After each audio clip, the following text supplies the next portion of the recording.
Welcome to day 8 of the podcast for the New Way. Today we start the narrative of the life of Jesus, and I'm excited to be done with the introductions and certainly with the genealogies. We'll start by reading Luke chapter 1, verses 5 through 10. Luke chapter 1, 5 through 10. In the time of Herod, king of Judea, there was a priest named Zechariah, who belonged to the priestly division of Abijah. His wife Elizabeth was also a descendant of Aaron. Both of them were righteous in the sight of God, observing all the Lord's commands and decrees blamelessly. But they were childless because Elizabeth was not able to conceive, and they were both very old. Once when Zechariah's division was on duty and he was serving as priest before God, he was chosen by lot, according to the custom of the priesthood, to go into the temple of the Lord and burn incense.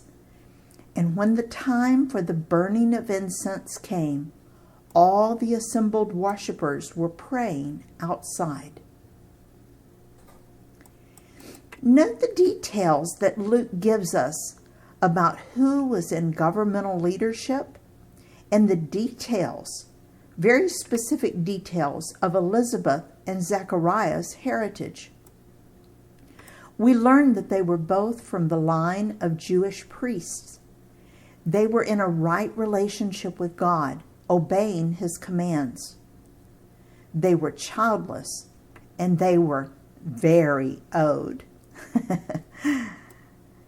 It may seem to be just a tiny miracle, but I think it's pretty neat that when God wanted to talk with Zechariah, he caused his number to be chosen. He was chosen by lots so that he would be in the right place at the right time. Now the priests were divided into 24 groups, and each group only served for 2 weeks per year at the temple in Jerusalem. The rest of the time they served in their own towns throughout the nation of Israel. By this time in history, there were many priests who would go to Jerusalem to serve during their 2-week period. Some scholars believe that at this time there were over 2,000 priests in each division. If only one priest was chosen for each of the 14 days, well, the odds weren't that great. While Zechariah was serving at the temple, maybe cleaning or polishing or sweeping or baking bread or offering sacrifices, whatever, a number drawing was done, and Zechariah was the one chosen to go into the holy place to offer incense to God. Some priests never got to do this, and they were only allowed to do it once in their lifetime. It was indeed a very special honor. This is why I feel that God supernaturally caused it to happen at this particular time. God is always at work around you, orchestrating things so that you will be in the right place at the right time. Let me see if I can describe these sacred places inside the temple. Near the back of the temple was a room called the Holy of Holies. Only the high priest could enter there, and only with a blood sacrifice, and only one time a year, and that was on the Day of Atonement. Right in front of that room was another room called the Holy Place. It was set aside as a buffer between God and man. Each day, one priest was chosen by lot, which is another way of saying rolling the dice. Each day, one priest was chosen by lot to go into the holy place.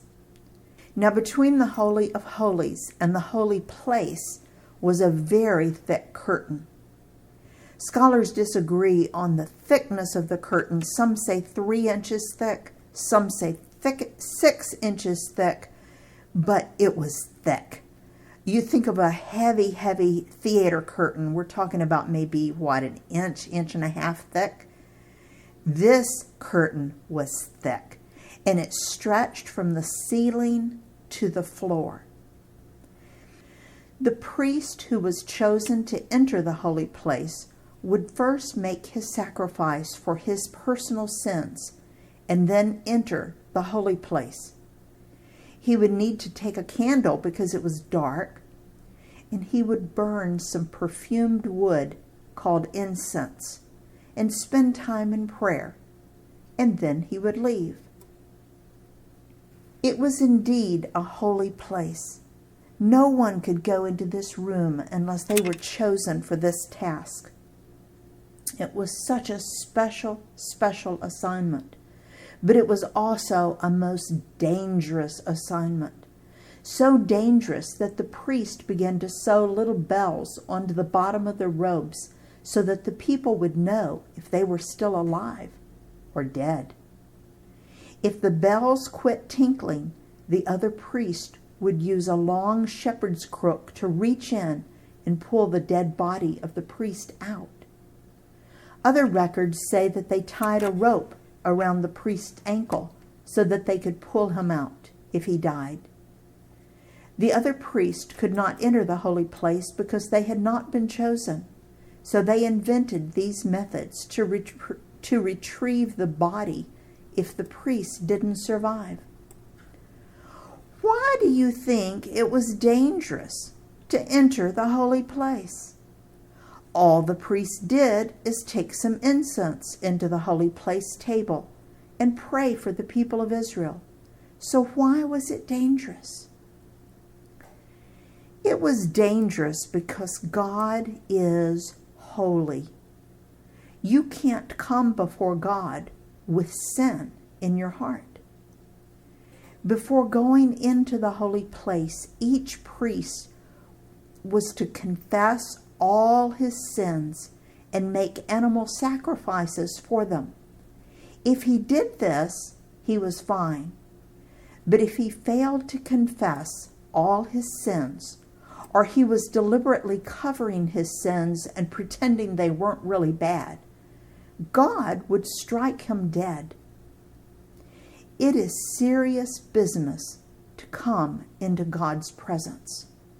God is holy. The only person who could come in his presence had to have their sins confessed and paid for. All of them. The Jews paid for their sins by sacrificing an animal. A priest who was not in a right relationship with God was risking his life to enter the holy place. Would you want your number to be drawn? If your relationship with God was totally dependent on your behavior today, would it be safe? Paul tells us that this was the whole purpose of the sacrificial system of the law, to teach the Jews that they needed a Messiah, that they could never be holy enough to come on their own into God's presence.